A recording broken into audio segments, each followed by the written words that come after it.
remember taking the bus every day after school, before daycare, and hanging out at the John Howe Branch Library, and finishing my homework, and approaching my mom and said, "Mom, I'm finished. I'm bored."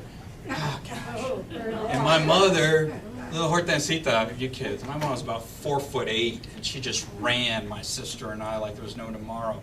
And she said, "You see that little girl over there?" I look over and this girl's 12, 13 years old, you know, this tall. And my mother said, "Joe, go read her a story." I said, "Mom, she's 12, 13. I was 8 years old."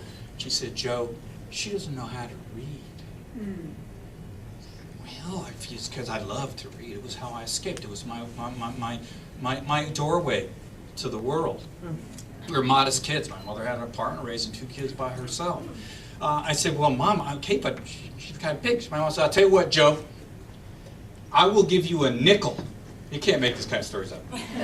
This is fun stuff. 1958 and 59. She said, "Joe, I'll give you a nickel for every story you read to that girl." Hershey bar was 5 cents then. 5 stories? I'm done for a week.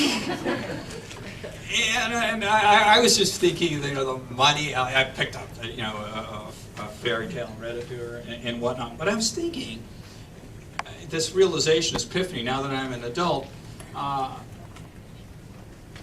she didn't know how to read.